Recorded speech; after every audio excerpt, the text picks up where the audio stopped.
Well, good afternoon and welcome to Newsroom series today. I'm Olumide Macaulay. Thank you for joining us. Our focus is the southeast region of the country. However, we'll begin with the northeast and the northwest in our top stories. Despite the directive by President Bola Tinubu to the National Emergency Management Agency to provide assistance to flood victims, most of them are receiving relief in trickles at the internally displaced persons camp in Bakassi, in Maiduguri, the state capital. Meanwhile, the National Emergency Management Agency Zonal Coordinator of the Northeast, Mr. Sirajo Gaduba, who is in charge of Borno and Yobe, says parents looking for their children can reach out to them, or rather can reach out to NEMA. Mr. Garba says some displaced children who are yet to locate their parents have been camped in a safe place and are being taken care of by officials of the Red Cross.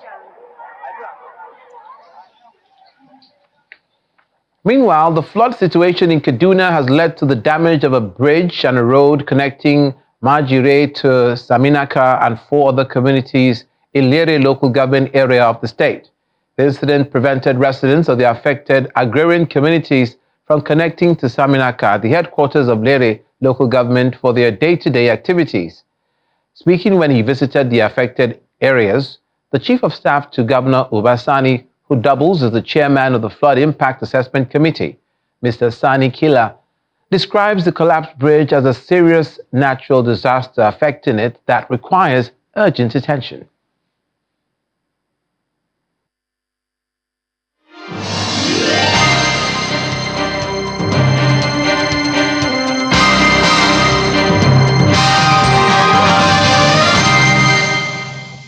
Now, the 5 states in the southeast have been urged to adopt the fiscal responsibility laws and set up fiscal responsibility commissions in their states in order to strengthen financial accountability and improve the management of public finance.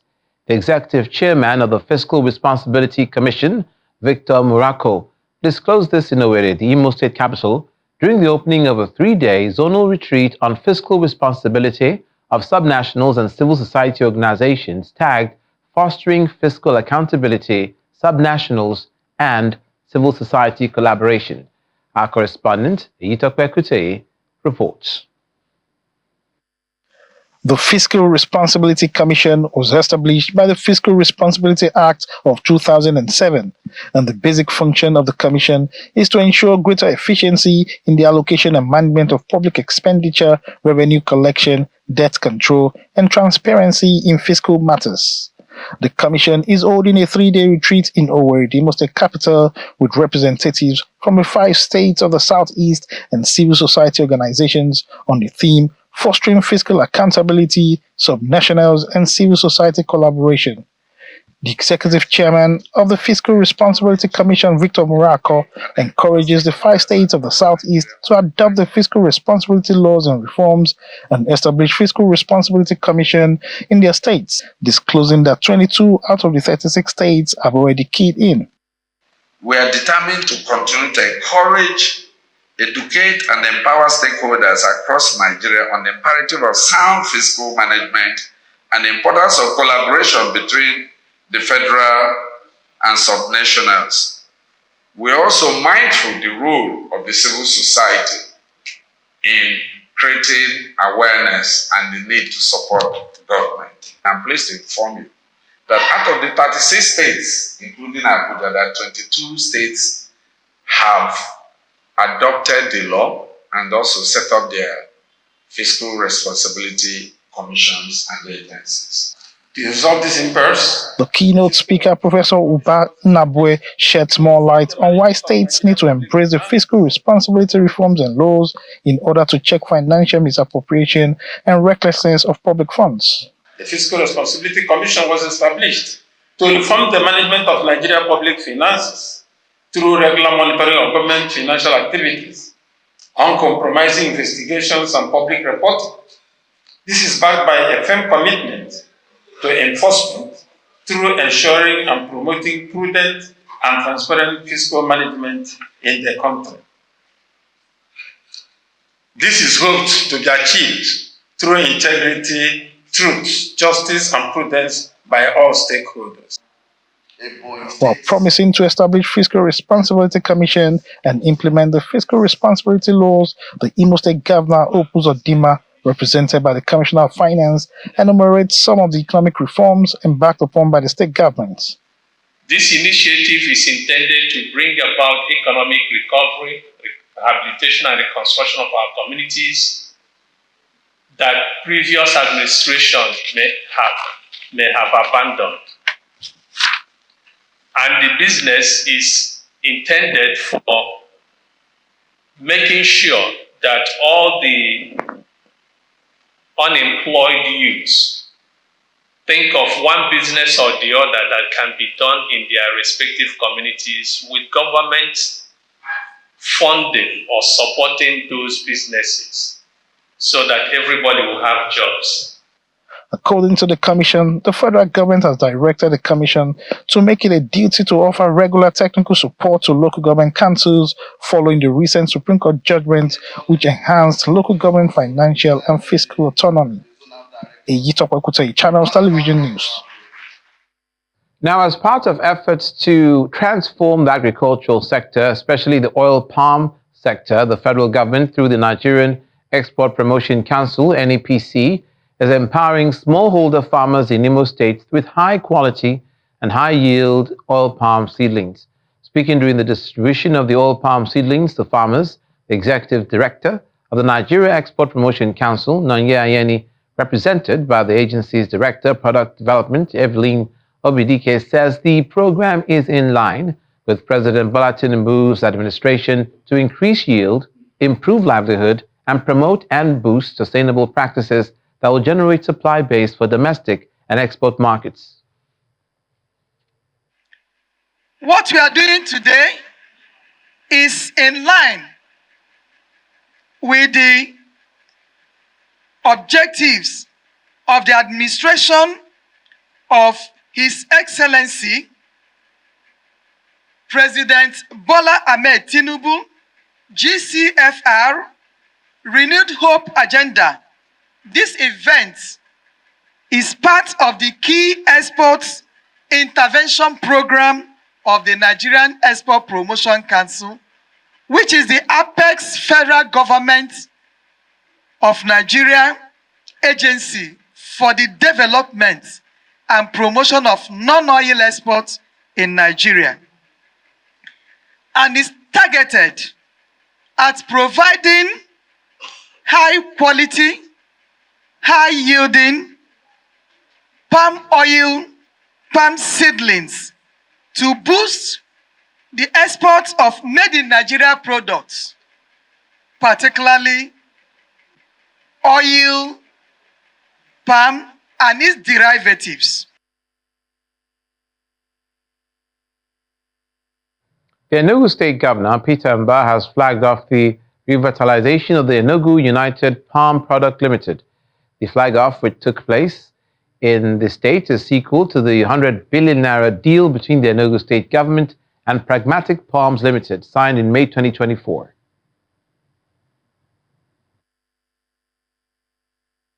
We intend to operate in the three sectors of the oil palm value chain. Upstream, we have 6,700 hectares of oil palm estate.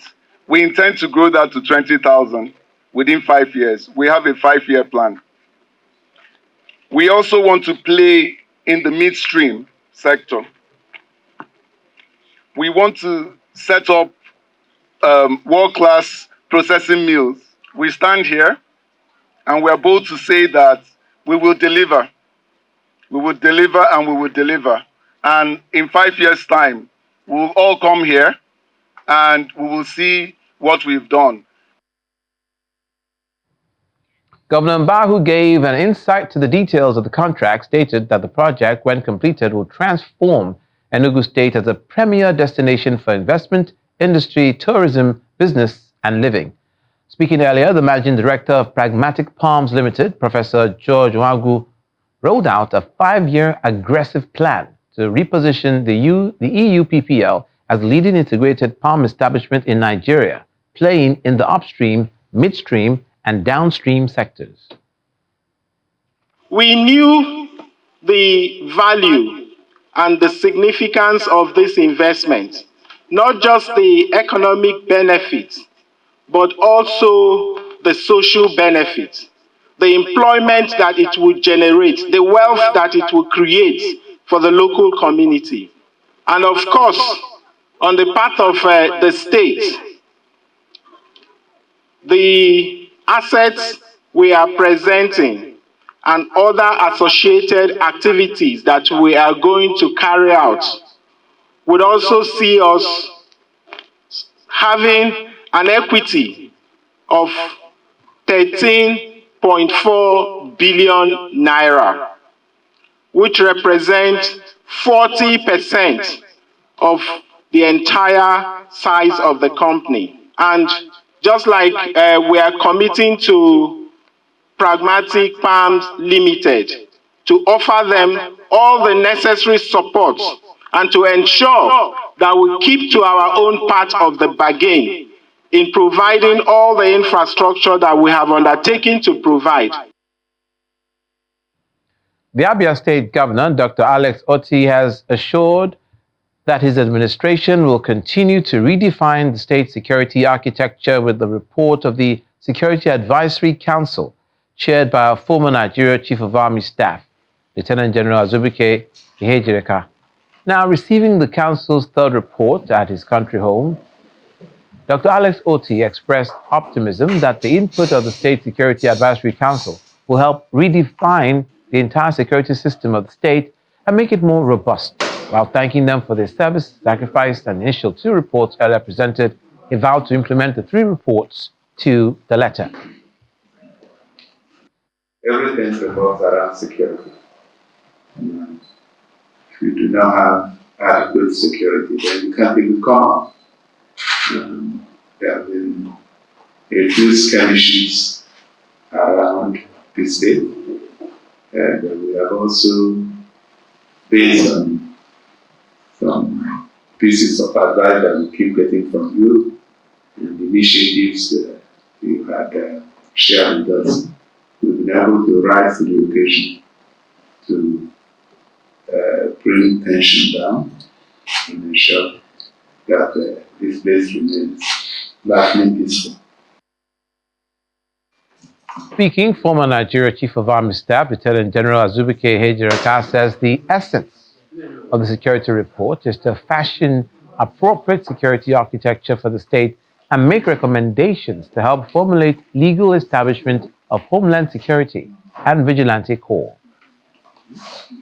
In Abia State, to fashion out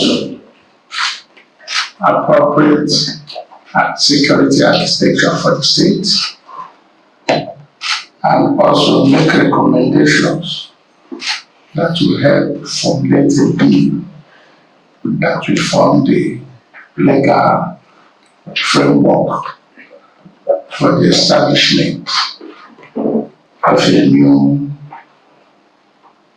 Homeland Security Agency and Vigilante Corps.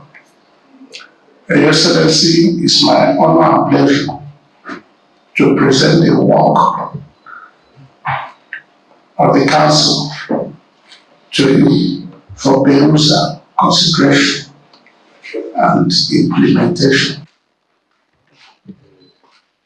Welcome back. It's a collective action by members of the All Progressives Grand Alliance, APGA, in Dunokofia local government area of Anambra State to implement a deeply localized style of politics in order to make the 2025 governorship election easier for the governor of the state, Professor Chukwuma Soludo. Inaugurating the Dunokofia for Soludo Support Group, the Deputy Governor of Anambra State, Dr. Onyekachukwu Ebizim, commends the party members in the council for aligning with the governor, insisting that APGA is the moving train that will continue to be progressive. Members of the All Progressives Grand Alliance, APGA, in Dunukofia local government area of Anambra State moved to show their strength and impact in localized politics as the surest way to win any election.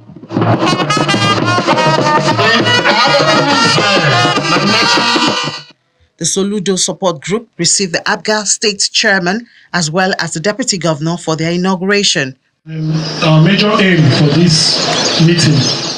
The convener of the event says they are aligning with Professor Soludo as he will provide the best solutions for any challenges confronting Dunukofia Council area. The main support group, Mr. Governor Professor Charles Chukwuma Soludo, has gone greatly marvelous and has done so well as a governor in just about 2 minutes. It's there for everybody to see that among the other governors in Nigeria, that Professor Charles Chukwuma Soludo is outstanding. For the state chairman of ABGA, Dunukofia has set a pace by being the first to set up a support group that's organic and local, formed out of genuine love for the governor. So we keep encouraging all the support groups. In Dunukofia today for very special reasons. Our mantra in ABGA has been grassroots-based mobilization. So today, what the Dunukofia for Soludo movement is doing is very different from what I see in Oka. I've always said, sew your beautiful uniforms, wear your beautiful vests, but let's not keep it in Oka. So today, this is a different support group. A different support group that has decided to grow from the grassroots and come upwards. So I commend you and I must give you special recognition. The deputy governor, who represents Professor Soludo here, inaugurates the support group and is adorned with the group's customized cap. This draws applause from the people for him and the governor. What Dunukofia local government has done today, it's an attestation of the work of the government. They are saying, because in Igbo language, when you see a moving train, what you do is just jump in and let it continue moving. And then the other local government areas, we're advising, follow suit. Okay, let's not stop this wheel of progress. It's moving and it's moving freely. The people testified that Governor Soludo has favored Dunukofia by road infrastructure, appointment of their people in his cabinet, recruitment into the state civil service, and youth empowerment. Talk about the 5,000 youth empowerment program, the first phase, the pilot phase of 1U2 skills. We had about 386 beneficiaries from Dunukofia. The new pilot phase that is ongoing, 10,000, we have close to 500 and something beneficiaries too ongoing from Dunukofia. The teachers that were employed, 8,100 and something teachers that were employed by Soludo's administration, we also have our own share of it. The health workers, we have our own share of it. I can go on and on and on and on to recount what Soludo has done for Dunukofia local government. Reason why we are so much excited, reason why we have localized our own support group. The group says they're piloting the first localized support group for the governor, and it's a way to thank him for keeping faith with them to ensure that he completes his 8 years in office. Staying in Anambra State, Professor Chukwuma Soludo, the governor, has inaugurated the Governing Council of the Nwafo Orizu College of Education with the Fidelity Bank Group Managing Director, Mrs. Nneka Oyalipe, as the chairman. In his charge, the newly inaugurated Governing Council, he notifies them of the huge task before them in the area of transforming over 40 years, a 40-year-old college to be fit for purposes as well as be reinvented to be able to compete globally.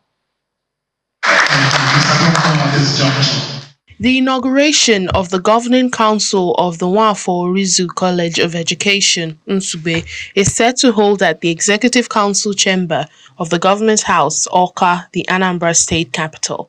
Good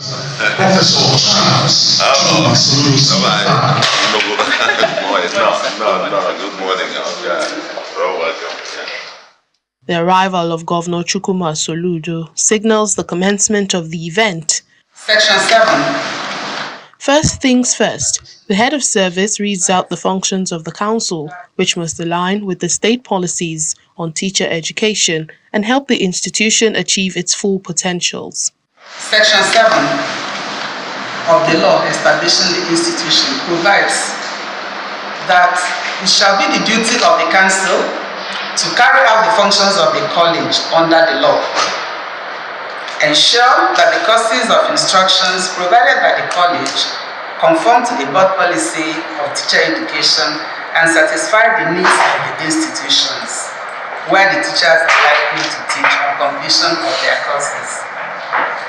Appoint, promote, dismiss, and exercise disciplinary control over the senior staff of the college. Determine and approve schemes of service, including non-contributory pension scheme for all categories of the staff and college. Subject to the approval of the governor, prepare and implement conditions of service for all categories of the staff of the college. Members of the board take their oath, administered by the Attorney General and Commissioner for Justice, Professor Sylvia Ifemeje. Protect, and defend the Constitution of the Federal Republic of Nigeria. And defend the Constitution of the Federal Republic of Nigeria.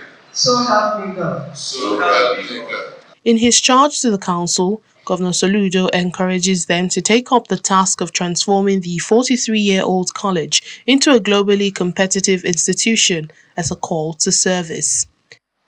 There is the issue of the demand for the regular NCE program, almost at the rock bottom. And that is the issue, the pressure about this even fiscal viability as a standalone institution. And so there's quite kinds of discussions and debates going on about its future. And having existed for 40-something years, it's really an appropriate time, given the times, to have that conversation. You'll have several other higher institutions, universities, more than 12 of them in Anambra now, competing, providing similar services with as the college itself. So in this changed world where it has to compete for students, for enrollment, and compete in terms of quality that it provides to the students. Chairman of the board, Mrs. Neka Onyalipe, a big player in the private sector, gives assurances of rallying the support of well-meaning Anambra people to deliver effectively. So we take up that challenge with everything that we have. We are very certain that the story will change in a very short while. We know that this assignment is good for the state. We need to be able to educate our own. We need to raise the bar. If we need to change the nomenclature or whatever, we'll come to that. We'll get to that. But we cannot allow the institution that we meant to die. All we should be doing is to enhance and not to allow institutions to die. So we're committed to this with everything we have, and we'll try to galvanize the people of our state. You know, we have Anambra is a very prosperous state, and I'm sure that when we do the needful, we'll be able to call people to come and assist us. The Nwafo Rizu College of Education, Nsugbe, a state-owned institution, was established in 1976 and was converted to a college of education in 1981. Away from Anambra State, in a bid to provide clean water to every home, the Ebonyi State government has taken up a significant step towards improving the quality of life for residents by embarking on revitalizing the water scheme, promising that the multi-billion naira water scheme situated in a core local government area will commence operation by the end of September.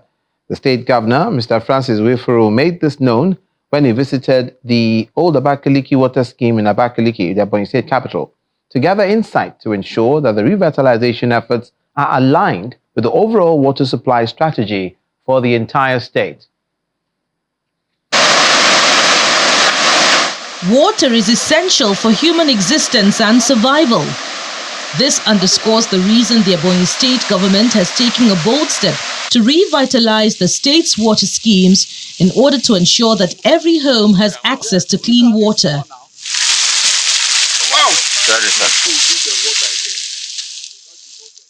The governor, Francis Nwifuru-led administration, says it is committed to completing inherited projects and executing new ones. His visit to the old Abakaliki water scheme highlights the importance of assessing existing infrastructure before implementing new ones. The water scheme, which is here, will come back to life, and by the grace of God, we're really getting to that.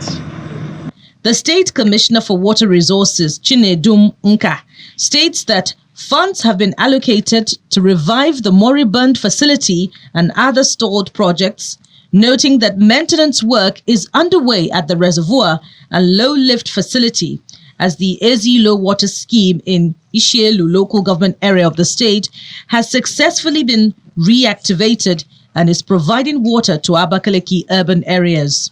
So gradually, we have started restoring the system through restoring the Zero Water Scheme, and we are supplying water at skeletal level. It's not on daily basis as at now due to power challenges, because we are currently relying on public power supply. However, what we need them to do is to help us protect the power and the water facilities. Secondly, they shouldn't vandalize. They should stop vandalizing water supply lines, and they should stop building on water supply lines. They should stop open defecation. It's so much. You can't be giving water in a dirty environment. Currently, construction of the pump house, security house, staff quarters, and fencing is ongoing to ensure adequate security of the facility. And that's it on Newsroom series today. Thank you for watching. I'm Olumide Macaulay.